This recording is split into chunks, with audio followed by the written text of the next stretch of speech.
కార్మికులకు మీరే ఇళ్ల స్థలాలు ఇస్తారా? మేమే భూ పోరాటం ద్వారా స్వాధీనం చేసుకోమంటారా? రాష్ట్ర ప్రభుత్వానికి సిపిఐ నేత జి. ఈశ్వరయ్య హెచ్చరిక. త్వరలో వేలాది మందితో ఇంటి గర్జన. రాజమండ్రిలో ప్రభుత్వ ఇళ్ల స్థలాల పరిశీలన. రాజమండ్రి, జూలై 21.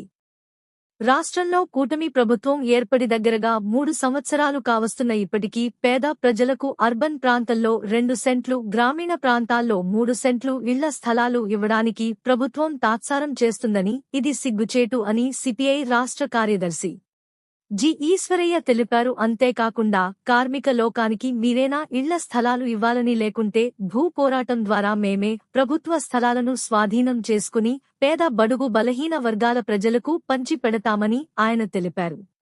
మంగళవారం మధ్యాహ్నం స్థానిక రాజమహేంద్రవరంలో 371 సర్వే నంబర్ మున్సిపల్ కార్పొరేషన్ స్థలాన్ని ఆయనతో పాటు సిపిఐ రాష్ట్ర కార్యదర్శి వర్గ సభ్యులు తాటిపాక మధు, దోనేపూడి శంకర్లు పరిశీలించారు. అనంతరం కార్మిక వర్గాన్ని ఉద్దేశించి జి. ఈశ్వరయ్య మాట్లాడుతూ, గత 3 సంవత్సరాలుగా రాజమహేంద్రవరం మున్సిపల్ కార్మికులు ఈ స్థలాన్ని కార్మిక లోకానికి ఇవ్వాలని కోరుతున్న ప్రభుత్వం నాంచుడు ధోరణి అవలంబిస్తోందని ఆయన తెలిపారు. రాష్ట్ర వ్యాప్తంగా లక్షలాది మంది పేదలు ఇళ్ల స్థలాల కోసం దరఖాస్తులు చేసుకున్నారని, ఈ ప్రభుత్వం వచ్చిన తర్వాత ఇళ్ల స్థలాలు ఇవ్వడం, రేషన్ కార్డులు ఇవ్వడం మర్చిపోయిందన్నారు. కనీసం టిడ్కో గృహాలపై చిత్తశుద్ధి లేదని ఆయన ప్రకటించారు. నవంబర్ నెలలో వేలాది మందితో ఇంటిగర్జన పేరుతో చలో విజయవాడ పిలుపునిస్తున్నామని, రాష్ట్ర ప్రభుత్వాన్ని తాడోపేడో తేల్చుకుంటామని ఆయన హెచ్చరించారు.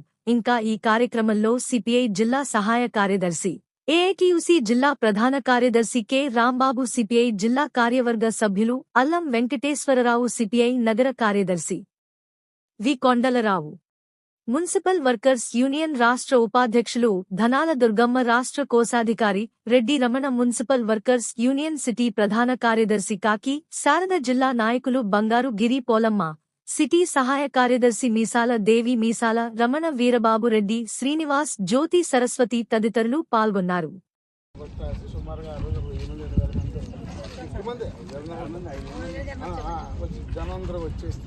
ఇక్కడ మేము చేసాం. అయితే కమిషనర్తో మాట్లాడాం. వాళ్ళు ఏమన్నా అన్నీ లేని గోడని కట్టేసారు. సరే దాని తర్వాత మళ్ళీ మనం వీళ్ళతో రాసాము. మళ్ళీ మీరు డేట్ ఇస్తే మీ నాయకత్వంలో వచ్చి మనం వరుసగా ఏదైనా ఉంటుంది మొత్తం ఒకసారి ప్రభుత్విస్తాం. అదే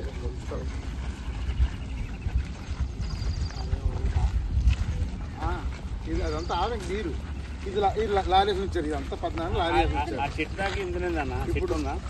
ఆ చెట్టు దానికి ఇది అంతా ఆ బిల్డింగ్ వరకు ఇగో ఇక్కడంటే 4 ఎకరాలు మేకల కేమలు ఇచ్చారండి. ఇది టైంకి ఇది అంతా మేకల కేమలు కట్టి అందరూ పడతారు.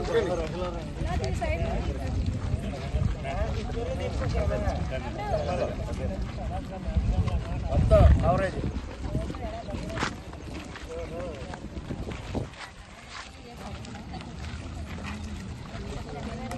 పక్క పేదలకి ఇళ్ల స్థలాలు ఇస్తామని చెప్పి 2.5 ఇల్లు ఇస్తే వీళ్ళు కొత్తగా టీడీపీ ఆఫీస్కి స్థలం కట్టుకుంటున్నారు.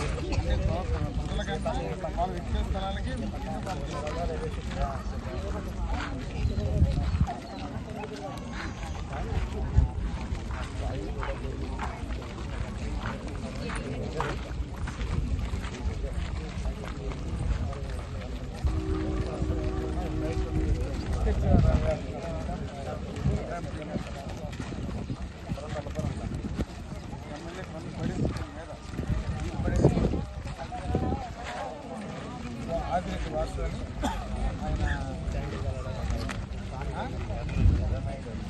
ఓకేనా. ఈరోజు మున్సిపల్ కార్మికులంతా కూడా పెద్ద ఎత్తున రాష్ట్రంలో కూటమి ప్రభుత్వం ఇచ్చినటువంటి 2 సెంట్ల ఇంటి స్థలం స్వాధీనం చేసుకోవడానికి, ఇంకెప్పుడు మాకు ఇంటి స్థలాలు ఇస్తారని చెప్పేసి ఒకవైపున ఆందోళన చెందుతూ, గతంలో ఇక్కడ సర్వే నెంబర్ 349 ఏదైతే ఇక్కడ నిలబడుకున్నామో, ఈ సర్వే నెంబర్లో దాదాపు 2 సంవత్సరాల క్రితం భూమి పూజ కూడా చేసి కార్మిక వర్గం మా అందరికీ ఇళ్ల స్థలాలు ఇస్తున్నారని చెప్పేసి ఎంతో ఆశతో ఎదురు చూశారు. కానీ వారి ఆశలు అడియాశలు అయ్యేటువంటి పద్ధతుల్లో ఈరోజు 2 సంవత్సరాలు దాటుతా ఉన్నా కూడా కూటమి ప్రభుత్వం గతంలో ఇచ్చినటువంటి వాగ్దానం నెరవేర్చకపోవడంతో ఈరోజు సిపిఐ నాయకత్వంలో ఏఐటీసీ మున్సిపల్ కార్మికులంతా కూడా మాకు ఇళ్ల స్థలాలు ఎప్పుడు ఇస్తారు, మీరు ఇచ్చినటువంటి 2 సెంట్లు అదేవిధంగా ఇల్లు కట్టుకోవడానికి 5 లక్షల రూపాయలు సహాయం చేయండి, ఈ ప్లేస్ లో మీరు ఆలస్యం చేసే కొద్దీ చుట్టుపక్కల ఉన్నటువంటి వాళ్ళంతా కూడా దీన్ని ఆక్రమించుకునే పద్ధతుల్లో తయారవుతున్నారు. కాబట్టి మున్సిపల్ కార్మికులకు కేటాయించినటువంటి ఈ స్థలంలో వారికి ఇళ్ల స్థలాలు ఇవ్వాలని చెప్పేసి మేము సిపిఐగా డిమాండ్ చేస్తున్నాం. ఇప్పటికే దీన్ని ఒక డంపింగ్ యార్డ్ లాగా మార్చి ఇది రేపు భవిష్యత్తులో ప్రభుత్వ అవసరాలకు ఉంటుందనే పద్ధతిలో చెప్పి తప్పించుకోవడానికి చూస్తా ఉన్నారు. కానీ ఇది నిజంగా వారి కోసమే తప్పించుకోవడానికి కాదు, ఇందులో అధికార పార్టీకి సంబంధించిన పెద్ద నాయకుల యొక్క గద్దల కళ్ళు ఇందులో వాలే రాబందులు వచ్చి నేలపైన వాలడానికి సిద్ధంగా ఉన్నటువంటి నేపథ్యంలో నిజంగా ఇల్లు లేక చాలీచాలని జీతాలతో కడుపు చేత పట్టుకొని నగరానికి పెట్టిన మురికినంతా దుమ్ము ధూళి మొత్తం అంతా దులిపేసేటువంటి కార్మిక వర్గం మాకు 2 సెంట్లు ఇంటి స్థలం ఇవ్వాలని చెప్పేసి ఇన్ని సందర్భాలు అడుగుతా ఉన్నారు. అయినా కూడా ఈ పాలక ప్రభుత్వానికి ఏమాత్రం కూడా సోయి లేకుండా పోతుంది. అందుకని మేము సిపిఐగా డిమాండ్ చేస్తున్నాం, ఉంటే భూమి తల్లి ఒడిలో ఉంటాం, లేదంటే జైలు గోడల మధ్యలో ఉంటాం తప్ప ఈ భూమిని కోల్పోయేటువంటి సమస్య లేదని చెప్పి ఈ సందర్భంగా తెలియజేస్తున్నాం. ఈ భూములకు సంబంధించిన దాంట్లో అన్ని పట్టాలు ఇళ్ల స్థలాలు పేదవాడికి ఇళ్ల స్థలాలు 2 సెంట్లు భూమి 2 సెంట్లు భూమి 2 సెంట్లు భూమి 2 సెంట్లు భూమి 2 సెంట్లు భూమి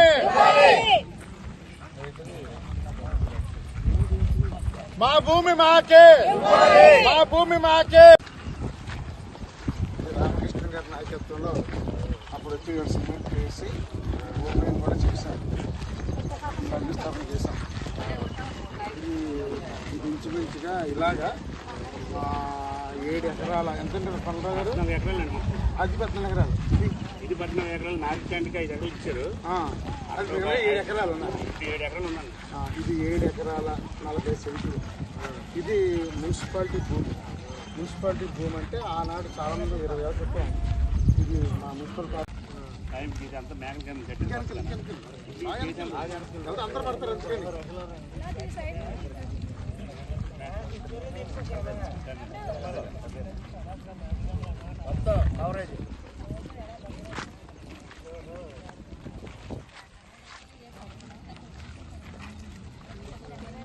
పక్క పేదలకి ఇళ్ల స్థలాలు ఇస్తామని చెప్పి 2.5 ఏళ్ళు ఇస్తుంది.